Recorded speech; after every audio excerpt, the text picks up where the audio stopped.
तो है गाइस, कैसे हो आप लोग। तो स्वेलो स्टार अर्जुन कॉन्टिनेंट की नेक्स्ट नोवेल के चैप्टर नंबर 279 में आप सभी का स्वागत है। तो चलो शुरू करते हैं। तो जैसा कि अभी तक हमने पिछले एपिसोड में देखा कि कैसे लू फेंग ने अपने लाइफ एंड डेथ के डॉकेट ट्रेनिंग को कंप्लीट कर लिया होता है, जिसके साथ वो डी किंग से कहता है कि मैंने अपनी सारी प्रिपरेशन को कंप्लीट कर लिया है, बस मुझे एक अच्छा सूटेबल वेपन चाहिए जिससे कि फिर हम हंटिंग के लिए जा सकते हैं। इसको सुनकर डी किंग लू फेंग की तरफ सीरियसली होकर पूछता है कि ब्रदर लू फेंग, जबकि हम लोग हंटिंग के लिए एक साथ जा रहे हैं तो हमारी कोलैबोरेशन बहुत ही इसेंशियल होती है। हमें एक दूसरे के स्ट्रेंथ के बारे में अच्छे से समझ में आनी चाहिए। और वो अपने बारे में बताते हुए कहता है कि मैंने स्पेस को प्रैक्टिस किया है जिससे कि मैं शॉर्ट फॉर्मेशंस को ट्रैप की तरह यूज कर सकता हूँ और साथ में उसका यूज करके एनिमीज को दूर से ही एलिमिनेट कर सकता हूँ। जिसके साथ यहाँ पे लू फेंग सुनकर कहता है कि मेरा एक्सपर्टीज असल में क्लोज कॉम्बैट में है। मतलब कि हम हमेशा से जानते आ रहे कि लू फेंग दूर से नहीं बल्कि पास जाके फाइट करता था। उसने अपनी स्पिरिचुअल वे को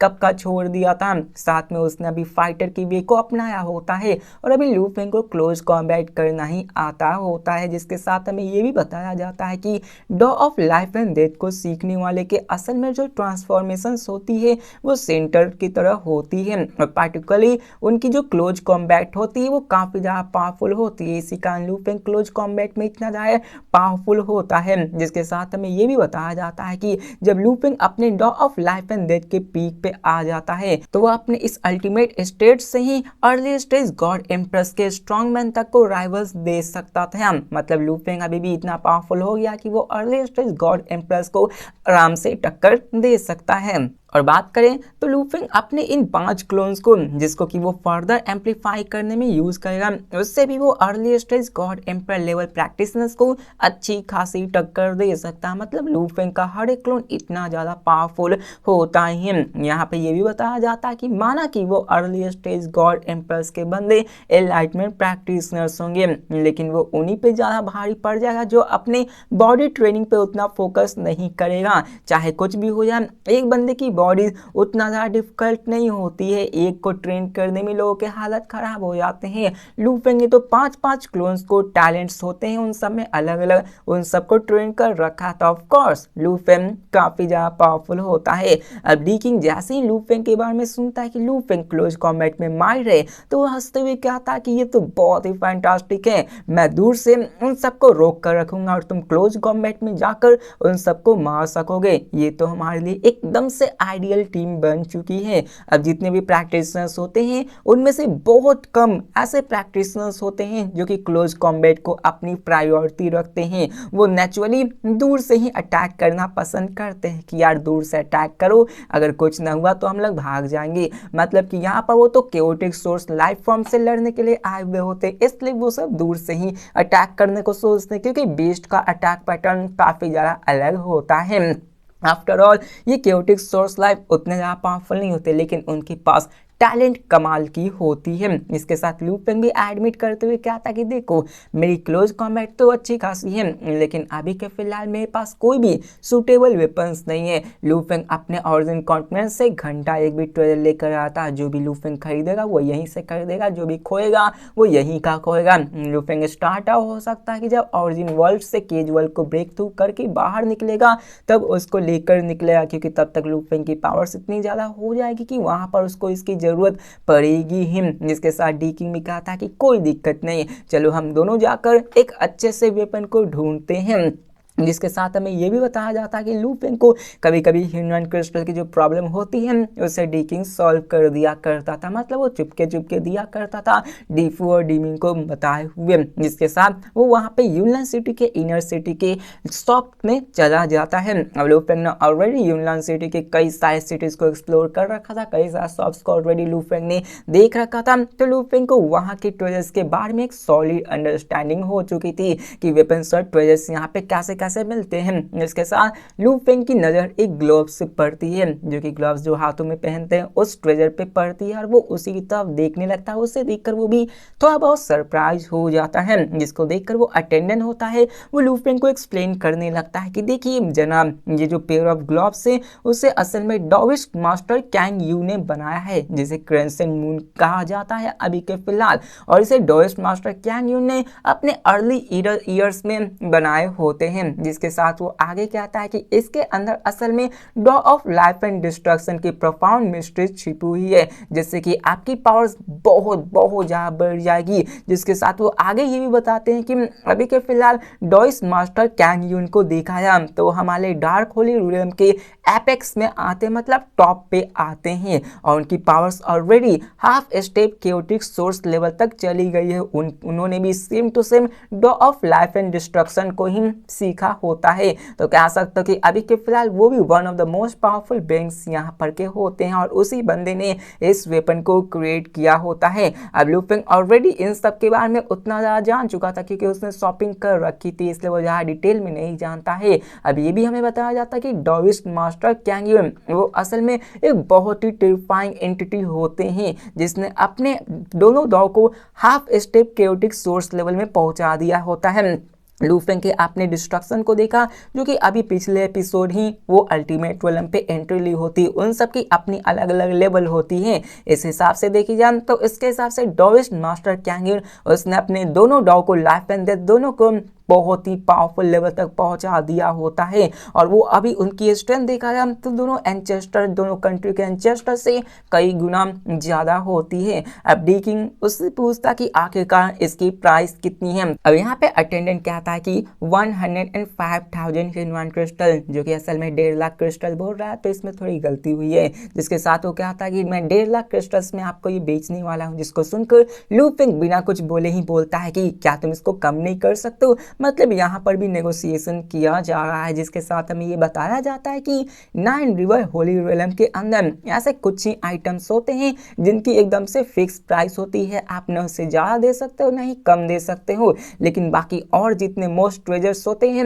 उनको आप नेगोशिएट कर सकते हो। और जबकि लू फेंग को ये काफ़ी ज़्यादा पसंद थी, उसकी पावर्स ऑलरेडी काफ़ी ज़्यादा थी, और जो ग्लोब्स यहाँ पे लू फेंग ने देखी थी तो वो असल में लाइफ एंड डेथ था उसकी होते हैं। और बहुत कम ही ऐसे बंदे होते हैं जो कि लाइफ एंड डेथ दाव को प्रैक्टिस करते, तो इस पे भी नेगोशिएशन जारी होता है। इसलिए लू फेंग यहाँ पे नेगोशिएट करने की कोशिश करता है। जिसको सुनकर वो अटेंडेंट कहता है कि ठीक है, लेकिन मुझे ऑनर से बात करनी होगी। और वो भी लू फेंग के इस इंटरेस्ट को देखता है कि ये बंदा इसे खरीदने में सक्षम है, ये इंटरेस्ट दिखा रहा है। और थोड़ी देर बाद ही वहाँ पे ओनर पर्सनली उस नेगोशिएशंस को हैंडल करने के लिए आ जाता है। वहाँ पे बहुत ही इंटेंस बार्गेनिंग होने के बाद फाइनली वो दोनों 98,000 ह्यूमन क्रिस्टल पे राजी हो जाते हैं। मतलब कि यार अपने लू फेंग ने 52,000 ह्यूमन क्रिस्टल बचा लिए होते हैं। और भी नेगोशिएट होते तो हो सकता है सस्ता होता, हमारी इंडियन आंटी वहाँ पे जाती तो उसको फ्री में उठा के ले आती। जिसके साथ लू फेंग उस ग्लोव्स को सेटिस्फेक्शन के साथ ले लेता है। अब ये ग्लोव्स पर्सनली डाओइस्ट मास्टर कैंग यून के द्वारा बनाया गया था। और बनाया किस लिए गया था, क्योंकि उसके डिस्पर्स वो भी अपने लाइफ एंड डेथ डाव को अपने late stage god emperor level तक पहुंचा दिया था। उसी को गिफ्ट देने के लिए उन्होंने इस ट्रेजर को बनाया था। लेकिन बाद में आगे चल के इसको यहाँ पे दे दिया गया क्योंकि उसके डिस्पर्स की भी रैंक काफ़ी ज़्यादा बढ़ चुकी थी, तो इसलिए उसके जो ये ट्रेजर होते हैं उसके लिए उतनी काम नहीं होती है। और हमें ये भी बताया जाता है कि अभी के फिलहाल उस वक्त जब उन्होंने इस ट्रेजर को बनाया था तो वो ऑलरेडी जीहू होली रियल्म के एक कंसीडर प्रेस्टीज बंदे की तरह देखे गए होते हैं। और एक लेट स्टेज गॉड एम्पायर पर पहुंचना ही उन्हें एक एल्डर्स की पोजीशन को दे देता है यूनान सिटी में। जिसके साथ यहाँ पे और भी थोड़ी सी उसके बारे में तारीफें बताई जाती है कि कैसे उसने अपने बड़े बड़े काम किए थे और ऐसे ही कई सारी चीजें होती हैं। अब लू फेंग उन ग्लोव्स को देखकर सोचती हुई कहता कि ये तो बहुत ही मास्टरपीस के जैसा है। लू फेंग इमीडिएटली उसके पावर्स, प्रोफाउंड मिस्ट्री इन सभी को समझ पाता है। जिसके साथ वो उसकी पावर्स को भी समझने लगता है कि इसकी पावर्स कितनी ज्यादा है। अब यहाँ पे डीकिंग भी कहता है कि तुमने तो यहाँ पे इसको बहुत ही सस्ते में खरीद लिया है। और वो कहता है कि late stage god emperor level treasures देखा जाए तो उतने ज़्यादा एक्सपेंसिव नहीं होते हैं, लेकिन एक दफ़ा कोई बंदा अपने परफेक्ट गॉड एम्पर स्टेज पे पहुँच जाता है तो उसकी जो चीपेस्ट कॉस्ट भी होती है वो मिलियन ह्यूमन क्रिस्टल से कम नहीं होती है। लू फेंग के लिए अच्छी बात है कि लू फेंग अभी इन सबको सस्ते में खरीद पा रहा है। 98,000 क्रिस्टल्स लू फेंग के लिए उतनी बड़ी बात नहीं है। लू फेंग जाके हैंड करके या फिर दूसरे बंदे को मार के ढमका के कुछ भी लूटा तो वो उसमें कमा सकता है।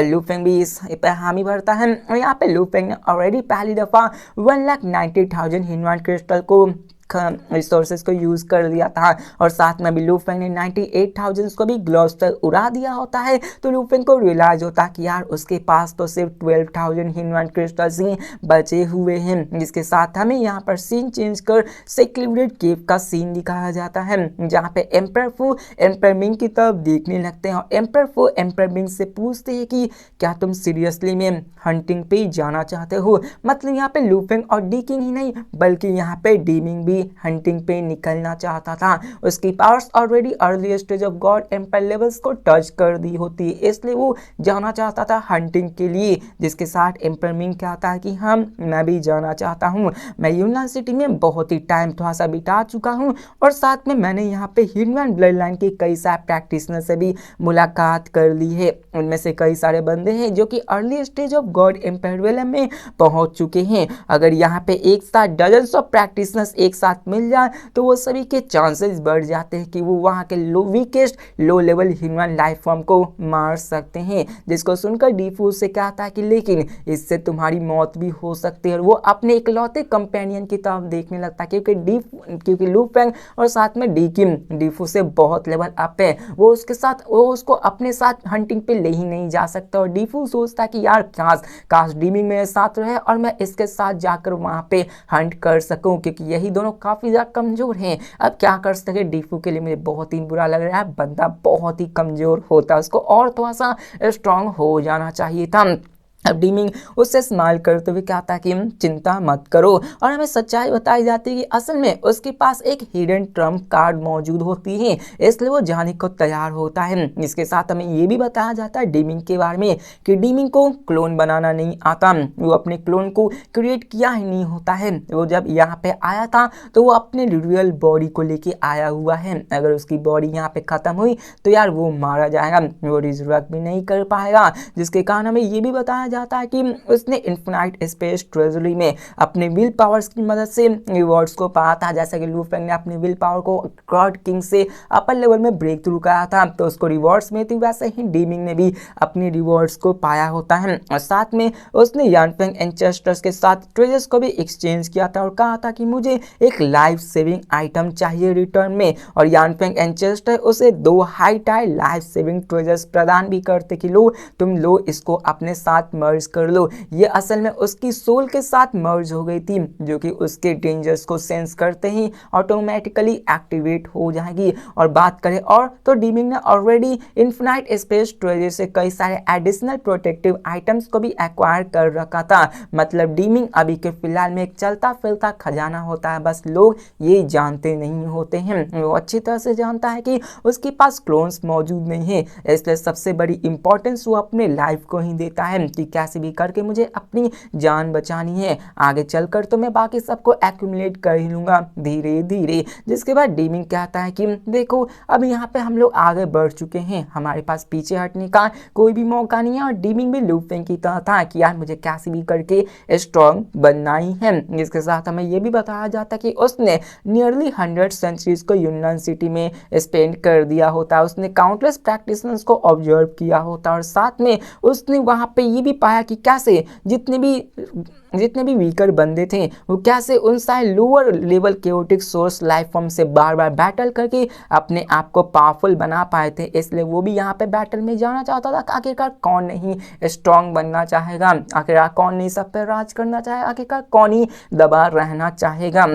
जिसके साथ डीफू भी उसको क्या था कि डीमिंग, जबकि तुमने डिसाइड कर लिया हंटिंग के लिए तो तुम्हें अपने टीममेट्स को बहुत ही ध्यानपूर्वक चुनना चाहिए। तो डीमिंग भी कहता है कि ठीक है मैं समझता हूँ। अब डीमिंग को भी अच्छे से एहसास था कि यार क्रिटिकल मोमेंट पे एलाइज का होना कितना ज़्यादा जरूरी होता है, क्योंकि अगर यहाँ फाइट करते वक्त आप अगर उससे लगा कि वो मरने वाला है तो आपको फंसा कर भाग सकता है, इसलिए यहाँ पे डीफू ऐसा कहा होता है। जिसके साथ यहाँ पे यही बताया जाता है कि उसने सैकड़ों साल तक क्यों इंतजार किया, क्योंकि उसे राइट कंपेनियन चाहा होता है जो कि अभी शायद उसे मिल भी गया होगा, इसलिए वो यहाँ पे ये सब कर रहा था।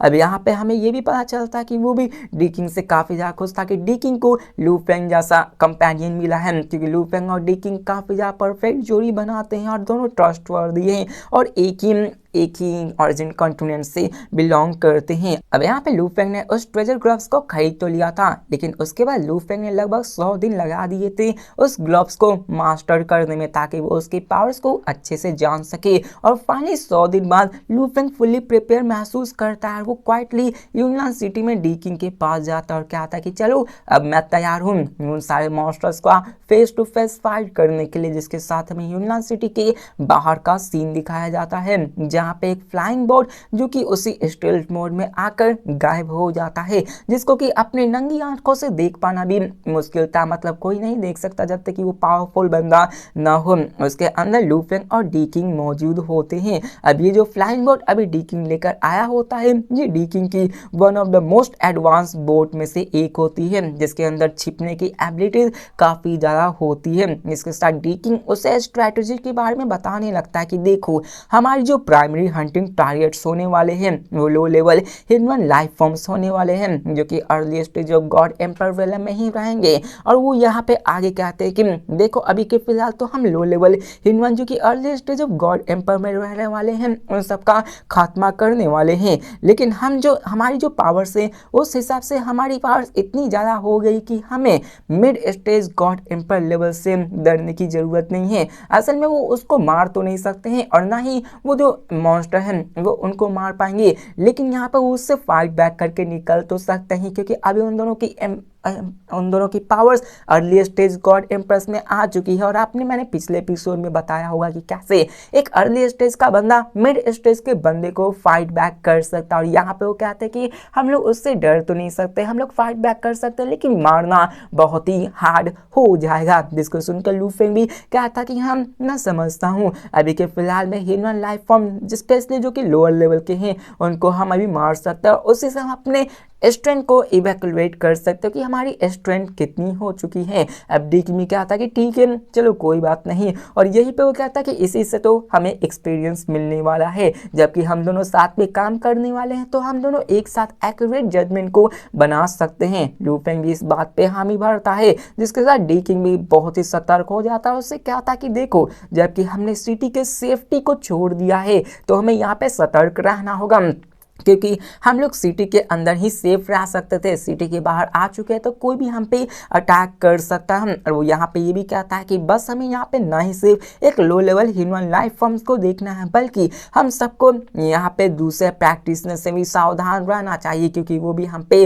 अटैक कर सकते हैं, वो भी हमारे लिए खतरा है। तो लू फेंग कहता है कि हाँ मैं समझता हूँ। जिसके बाद लू फेंग अपने बायोनिक आई ऑफ डिस्ट्रक्शन को ओपन कर लेता है और साथ में वो सामने की तरफ देखना शुरू करता है कि यार सामने कोई मॉन्स्टर हो या फिर कोई बंदा मौजूद होगा या फिर नहीं। लू फेंग अपने आई की मदद से वहां पे बिलियंस ऑफ किलोमीटर्स तक स्कैन कर लेता है, जहां पे उन सबको ऑब्जर्व करने लगता है, और साथ में यहाँ पे उसे अपनी बायोनिक आई ऑफ लाइफ से वहां पे लैंडस्केप ही नहीं बल्कि वहां पे पास्ट इवेंट्स के रेमिनेंट्स भी दिखाई देने लगते हैं। मतलब पास्ट में यहाँ पे क्या क्या हुआ था उसके बारे में थोड़ी सी उसको ज्ञान मिलने लगती है, जहाँ पे लू फेंग को पास्ट इवेंट्स में मिलता है कि वहां पे लाइफ फोर्सेस मौजूद थे, साथ में टाइम स्पेस फ्लक्चुएशन भी थी, रेसिडुअल विल्स मतलब जो मर जाते उनकी जो थोड़ी बहुत आत्मा कह सकते हो जो कि विल्स के रूप में होती है वो यहाँ पे मौजूद होती है, और साथ में कुछ फेंट इकोज ऑफ मूवमेंट जैसे यहाँ पे कोई बहुत ही पावरफुल बंदा मूव करके गया होगा। ये सभी लू फेंग की आंखों में साफ साफ दिखाई दे रही होती है। आप लोग ये समझ जाओ कि यार यहाँ पे टाइम को यहाँ पे देखो ओरिजिन कॉन्टिनेंट के अंदर टाइम को कंट्रोल किया जा सकता है, लेकिन आप जब केजुअल के बाहर जाते हो या फिर ओरिजिन कॉन्टिनेंट के बाहर जाते हो ओरिजिन वर्ल्ड में, तो वहाँ पे टाइम को कंट्रोल कर पाना थोड़ा सा मुश्किल हो जाता है। अभी के फिलहाल लू फेंग इतना पावरफुल हो चुका है कि लू फेंग पूरे के पूरे ओरिजिन यूनिवर्स के टाइम को कंट्रोल कर सकता है, ओरिजिन कॉन्टिनेंट के टाइम को कंट्रोल कर सकता है। लेकिन अब जैसा कि वो और भी बड़े पावर हाउस में आ चुका है तो वहाँ पर उसकी मजाल ही नहीं है कि वो यहाँ के टाइम को कंट्रोल कर सकता है, क्योंकि उससे भी बहुत ही पावरफुल बंदे मौजूद हैं। और कह सकते हो कि अभी के फिलहाल ओरिजिन वर्ल्ड के अंदर कोई भी बंदा टाइम को कंट्रोल कर ही नहीं सकता है, नेक्स्ट टू इम्पॉसिबल होता है, क्योंकि और भी प्रैक्टिशनर्स मौजूद है। लेकिन थोड़े बहुत टाइम को कंट्रोल किया जा सकता है, बहुत कम हद तक, जिसके साथ यहाँ पे डी किंग में अपने एक सीक्रेट टूल्स को एक्टिवेट कर देता है और सभी सराउंडिंग्स की तरफ वॉइड में स्कैनिंग शुरू करने लगता है, जिसके साथ डी किंग आगे उसको बताता कि देखो हम लोग अभी 9 रिवर्स के एक रिवर्स के अंदर जा रहे हैं जो कि कोल आइस रिवर होता है, और इस रिवर्स के अंदर लो लेवल ह्यूमन लाइफ फॉर्म्स मौजूद होते हैं। और यहाँ पर लू फेंग को समझाने लगता है कि देखो जैसे जैसे हम लोग उस रिवर के पास आएंगे वैसे वैसे हम और भी खतरों को इनकाउंटर कर सकते हैं, लेकिन हमारे पास early stage of god empire level के रियलम है, तो हमें वहाँ पे mostly low level human life forms ही देखने वाले हैं जो कि वहाँ के टोटल 90% पॉपुलेशन को कंटेन करते हैं। और वहाँ पर जो ट्रूली पावरफुल बंदे होते हैं, जो मॉन्स्टर्स होते हैं, वो बहुत ही रेयर होते हैं। उन सबका सुपर स्ट्रॉन्ग के साथ सामना करना तो वो और भी रेयर हो जाता है। मतलब कि डी किंग उसको बता रहा होता है, इसलिए डी किंग बहुत ही रिलैक्स होता है कि यहाँ पर वो अभी के फिलहाल में लो लेवल ह्यूमन लाइफ फॉर्म से फाइट करने जा रहे हैं। और लो लेवल ह्यूमन लाइफ फॉर्म्स उतने ज़्यादा खतरा पोजेस नहीं करते कि वो इन दोनों को पूरी तरह से ही मार दें, क्योंकि यहाँ आफ्टर ऑल डी किंग को पहले की हंटिंग एक्सपीरियंस होती है। पास में लू फेंग बाकी दूसरे कंपेनियन के साथ हंट करने के लिए जाता है, तो वहाँ पे डी किंग को वहाँ पे मॉन्स्टर से ही नहीं बल्कि अपने खुद के कंपेनियन से भी अलर्ट रहना पड़ता था, क्योंकि उसके खुद के कंपेनियंस उसको धोखा दे सकते हैं। लेकिन इस वक्त जबकि लू फेंग उसके साथ है, तो यहाँ पे लू फेंग के साथ वो रहकर काफी ज्यादा रिलैक्स होता है। दोनों पार्टीज के क्लोन ओरिजिन कॉन्टिनेंट में मौजूद थे और बिना बहुत बहुत बड़ी मसले यहाँ की उनकी लाइफ ऑन डेथ पे आ जाए तब तक वो एक दूसरे को धोखा दे ही नहीं सकते। जिसके साथ लू फेंग भी कहता है कि ठीक है मैं समझ गया, जिसके साथ उनके अंदर और भी बातें होने लगती है। लेकिन सडनली उनकी नजर एक सामने की तरफ पड़ती है। लू फेंग अपने पायोनिक आई ऑफ डिस्ट्रक्शन से उसके तरफ देखने लगता है और सामने की तरफ एक कोलोसल क्रिएचर्स मौजूद होता है, जिसने कि अपने आप को वॉइड के अंदर छिपा रखा होता है। ये एक इनॉर्मस बीइंग होता है जिसकी 2 बड़े बड़े पंख होते हैं, 2 क्लॉज होते हैं और ट्रायंगुलर हेड होता है, जिसके ऊपर 3 फेसेस मौजूद होती हैं। और इसके 3 फेसेस वहाँ के सराउंडिंग्स को स्कैन कर रहे होते हैं। अब यहाँ पे लू फेंग भी उसको देखने लगता है और कहता है कि ये ग्रे है स्केल विंग्स है, उसके ऊपर एक पैलेपल ऑरा ऑफ डेथ मौजूद है और यहाँ पे इतने दूर से भी हम उसके ऑपरेसिव प्रेजेंस को महसूस कर पा रहे हैं। और लू फेंग कहता है कि ये तो 3 फेस्ड ग्रे विंग बीस्ट मौजूद है, जिसको देखकर वो कहता है कि अगर इसके साइज और फ्लैक्चुएशंस को कैलकुलेट किया जाए, जज किया जाए, तो ऐसा लगता है कि ये early stage of god empire level का मॉन्स्टर होता है। जिसके साथ वो इसको बोलने के बाद मतलब डी किंग बोलने के बाद वहाँ पे अपने एक फैंटम मैप को ले आता है, जिससे कि उस क्रिएचर्स की लोकेशन दिखाई देने लगती है। यहाँ पे डी किंग उसके और भी पास आने लगता है। वहाँ पे वो देखता है कि उस क्रिएचर्स को भी काफ़ी ज़्यादा कॉशियस रखा गया होता है, वो भी अपने आप को काफ़ी ज़्यादा कॉशियस सतर्कता पूर्वक रखता है। जिसके साथ यहाँ पे वो कहता है कि बस हम लोग यहाँ पे उस क्रिएचर्स को देख ले, वहाँ पे हम कर सकते हैं। इसके बाद वो और आगे जाने लगता है, फाइनली उस क्रिएचर्स को स्कैन करता है। डी किंग कहता कि मैं एग्री करता हूँ कि वो भी early stage god empire level का ही मॉन्स्टर है, लेकिन वो भी ये भी कंक्लूड करता है कि यहाँ पर वो काफ़ी ज़्यादा पावरफुल हो सकता है। लेकिन लू फेंग यहाँ पे उससे कहता कि ब्रदर किंग चलो मुझे सबसे पहले स्ट्राइक करने दो। और यहाँ पे लू फेंग की आंखों में हम साफ बैटल इंटेंट को देख पा रहे होते हैं और वो कहता है कि मैंने कभी भी किसी लो लेवल ह्यूमन लाइफ फॉर्म से फाइट नहीं की है, इसलिए मैं यहाँ पे इससे फाइट करके अपने आप को टेस्ट करना चाहता हूँ। तो डी किंग यहाँ में बढ़ता है और कहता है कि ठीक है चलो आगे बढ़ो। जिसके साथ वो ये भी कहता कि अगर हाथ से कुछ बाहर निकला, मतलब सिचुएशन आउट ऑफ कंट्रोल गई, तो मैं जरूर बीच में आऊँगा। अब यहाँ पे वो भी लू फेंग के ट्रू स्टैंड को जानना चाहता था, क्योंकि यार वो उसके आगे आने वाले बैटल में उसका ही साथी होने वाला है, तो उसको भी उसके पावर्स के बारे में पता होना चाहिए। जिसके साथ लू फेंग भी खुद को प्रिपेयर करता है और सभी उसी वक्त अपने लू फेंग अपनी व्हाइट ड्रॉप को वहां पर उसकी बॉडी के ऊपर एक कवर चढ़ना शुरू हो जाती है, जो कि असल में लू फेंग ने अपने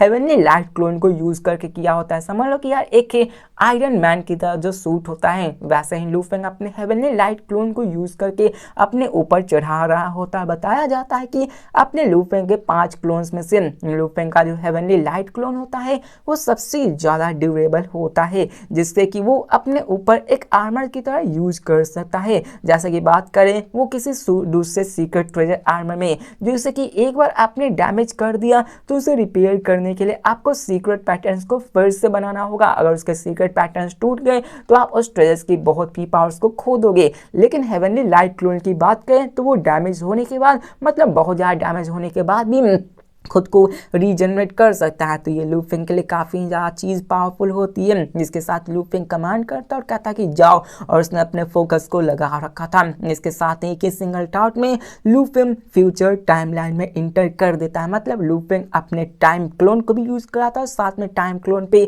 हेवनली लाइट क्लोन को भी यूज़ कर रहा था। अब यहाँ पे वो फ्यूचर की टाइमलाइन में एंटर हो चुका है, लेकिन हमें यहाँ पे टाइमलाइन के बारे में अच्छे से नहीं बताई गई है कि लू फेंग आखिरकार फ्यूचर की टाइमलाइन में जाकर क्या करता है। क्या वो वहां से फ्यूचर देख सकता है या फिर वहां पे हर एक फाइट की पॉसिबिलिटीज देख पाता है, या फिर वो क्या करता है। लेकिन इतना समझ लो कि जैसे कि वो फ्यूचर टाइमलाइन में गया है तो वहां पे थोड़ी बहुत तो फ्यूचर देख ही सकता है और साथ में वहां पे उसके मूवमेंट्स को, साथ में वहां पे अपने आप को कंसील करके उस पर अटैक तो कर ही सकता है। इसके साथ हमें ये भी बताया जाता है कि ऐसे कई सारे प्रैक्टिशनर्स होते हैं जो कि पास्ट टाइमलाइन में जा सकते हैं, लेकिन जो बंदे फ्यूचर में जा सकते हैं वो उसकी बहुत ही कम, बहुत ही रेयर बंदे होते हैं, क्योंकि इसके लिए आपको टाइम क्लोन्स में प्रोफाउंड मिस्ट्री की जरूरत होती है। इसके साथ डीकिंग को दिखाया जाता है, जो कि इस चीज को देखकर लू फेंग की एडमायर करते हुए कहता है कि ब्रदर लू फेंग, तुम तो टाइम लाइन्स में भी स्टेप कर सकते हो। मतलब यहाँ पे पास्ट, प्रेजेंट और फ्यूचर होता है, तो लू फेंग अभी डिफरेंट टाइमलाइन में एंटर कर चुका होता है।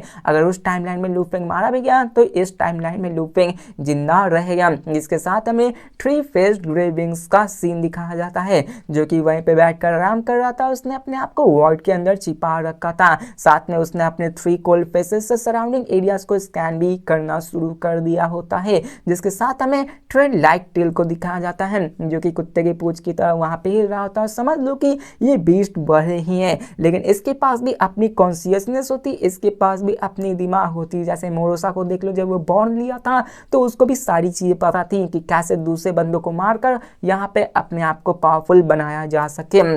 जिसके साथ हमें यह भी बताया जाता है कि ये बीस्ट यहाँ पे मौजूद था। उसे पता था कि यहाँ पे कल्टीवेटर्स कभी भी आ सकते हैं, इसलिए वो यहाँ पे रुका हुआ था कि कैसे भी करके जब एक प्रैक्टिशनर आएगा तो मैं उसको स्ट्राइक डाउन कर सकता हूँ। लेकिन उससे क्या पता था कि अभी लू फेंग उस पर घात लगाए हुए हैं। जिसके साथ में उस बीस्ट के सोच के बारे में बताया जाता है कि वो भी प्रैक्टिशनर्स को डिवॉर करने के बारे में सोच रहा होता है, क्योंकि यहाँ पर उसने जितने भी कल्टीवेटर्स को, जितने भी प्रैक्टिशनर्स को डिवॉर किया है उससे उसे काफी ज्यादा रिवॉर्ड्स मिली, उसे डिवाइन रिवॉर्ड्स मिली है। उसकी पावर्स काफी ज्यादा स्ट्रेंथनिंग हो चुकी है और हर एक विक्ट्री के बाद उसे ऐसा लग रहा होता है कि जैसे एक दिन वो सबको मारते मारते अपनी पावर्स इतनी ज्यादा बढ़ा देगा कि वो इस वर्ल्ड, इस केस वर्ल्ड से भी एस्केप कर सकता है। लेकिन यार उसकी ख्याली पुलाव यहाँ पे चल ही रहे थे कि तभी बूम, सडनली वहां पे बहुत बड़ा वर्ल्ड प्रोजेक्शंस उसके ऊपर आके गिरता है। उसके पूरे के पूरे क्रिएचर्स को ही वहां पे इन्वॉल्व निगल जाता है और साथ में उसको सप्रेस करना शुरू कर देता है।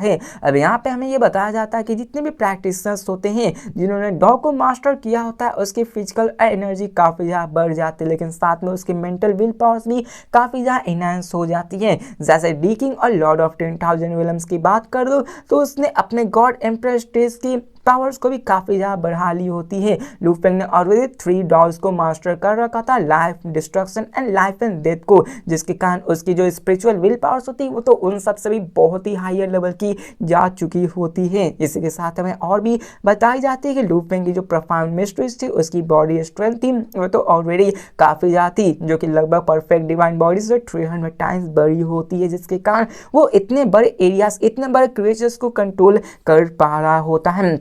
जिसके साथ लू फेंग उस पर अटैक करते हुए अपने heavens and earth unite powers को भी यूज करता है और साथ में अपने डोमेन को भी प्रोजेक्ट करता है, जिसके साथ वहां पे लू फेंग की जो पावर्स थी वहां पे लगना शुरू हो जाते। लू फेंग अपनी विल पावर्स का भी यूज कर रहा होता है, जिसके साथ यहाँ पे लू फेंग अपने सारे फोर्सेस को कंबाइन करके उस 3 फेस ग्रे विंग बीस्ट को वहीं पे कंस्ट्रिक्ट रेस्ट्रिक्ट कर देता है। अब यहाँ पे बीस्ट को भी अलार्म हो जाते हैं कि प्रैक्टिसर्स यहाँ पे आ चुके हैं और वो वहां से भागने की कोशिश करने लगता है, क्योंकि वहां पर एक समझो तो उसको कैद बंद कर दिया गया था। लेकिन यहाँ पे हमें दिखाया जाता है कि इतने मैसिव से सप्रेसिव फोर्स के बावजूद भी वो अपने 60 to 70% स्ट्रेंथ को यूज कर पा रहा होता है, जिसको देखकर वो कहा था कि ये अच्छी चीज नहीं है। मतलब लू फेंग की पावर्स देख रहे हो, वो आते ही इसके 40% पावर्स को सप्रेस कर दिया होता, जो कि बहुत बहुत बड़ी बात होती है। अब लू फेंग यहाँ पे अपने forbidden technique heavenly destruction spell को यूज करता है, साथ में यहाँ पे बहुत समय बाद लू फेंग अपने ली युआन टेक्निक को भी यूज करता है। अब लू फेंग ने अपने काउजन इफेक्ट क्लोन्स को भी यूज करके हेवनली डिस्ट्रक्शन स्पेल्स को यूज कर दिया था, जिसकी पावर्स ऑलरेडी काफी ज्यादा पावरफुल होती, बहुत ही डिस्ट्रक्शन टाइप की होती, इसलिए इसे फॉरबिडन मूव के नाम पे लू फेंग ने रखा होता है। और इस टेक्निक के अंदर लू फेंग की बहुत ज़्यादा एनर्जी खर्च हो जाती है, जिसके के अंदर से बहुत ही स्टैगरिंग पावर्स निकलती है, जिसके साथ लू फेंग ने अपने क्लोन्स का यूज़ करके ली युआन टेक्निक को भी यूज़ कर दिया था और साथ में अपने केओस एंड डिस्ट्रक्शंस के डिस्ट्रक्टिव फोर्स को भी लगा दिया होता है। जिसके साथ हमें यहाँ बताया जाता है कि भले ही 3 फेस्ड ग्रे विंग बीस्ट अभी काफ़ी ज़्यादा पावरफुल होता है, लेकिन उसकी विल पावर भी क्रश होना शुरू हो जाती है। बम यहाँ पे low level chaotic source life होने के बावजूद भी जिसने अपने मेटाफिजिकल केज को ब्रेक थ्रू करके इस ओरिजिन वर्ल्ड के अंदर एंट्री ली थी, और उसकी सोल और बॉडी दोनों एक तरह से कह सकते हो कि दबने लगते हैं, उसके ऊपर बहुत ही प्रेशर पड़ने लगता है। साथ में लू फेंग ने तो हेवनली डिस्ट्रक्शन स्पेस और साथ में ली युआन टेक्निक को यूज किया होता है, जिसकी वजह से उसकी कॉन्शियसनेस होती है वो गिरने लगती है, फॉल करने लगती है, उसका माइंड चकराने लगता है, उसे चक्कर आने लगते, उसे कुछ भी नहीं समझ में आ रही होती। लेकिन उसी वक्त लू फेंग उसको टाइम नहीं देता, बल्कि अपने अटैक से उस पर स्लैश कर देता है। लू फेंग अपने बॉडी को इमर्ज करता है और उसकी जो व्हाइट रॉब होती है वो बाहर निकलती है, और अभी लू फेंग की जो बॉडी होती है उस क्रिएचर से 1/3 साइज की होती है, और वो अपने पावर्स को यूज करके उस पर अटैक कर देता है। लू फेंग देखो यहाँ पे डिफरेंट क्लोन्स को यूज कर रहा होता है, जिसके साथ यहाँ पे लू फेंग अपने ट्रेजर ग्लोव को भी यूज करता है, मतलब देखिए वो स्लैश भी यूज करता है, अपने ट्रेजर ग्लोव्स को भी यूज करने लगता है और साथ में उस पर अटैक करता है। जो ग्लोव्स होती है वो उसके सीने पे जाके मारती है, उसमें से बहुत बहुत बड़ी फोर्स निकलती है, कह सकते हो कि यहाँ पे उसको लगी तो यार उस क्रिएचर्स की जान ही निकल जाएगी। और इसी के साथ हमारी ये एपिसोड खत्म होती है, तो मिलते हैं नेक्स्ट वीडियो में और देखते कि क्या लू फेंग अपने सिर्फ इन्हीं सारे अटैक से एक लो लेवल हिडन क्रिएचर्स को मार देता है या फिर नहीं, या फिर डीकिंग को बीच में आना पड़ेगा। और देखते कि लू फेंग की पावर्स को देखकर डीकिंग कितना ज्यादा हैरान होता है, क्योंकि यहाँ पे लू फेंग जिस हिसाब से पावर्स को दर्शाया होता है वो काफी ज्यादा काबिले तारीफ होती है, काफी ज्यादा डिस्ट्रक्टिव टाइप होती है। तो मिलते हैं नेक्स्ट एपिसोड में और आने वाला है फाइट का मजा, तब तक के लिए बाय।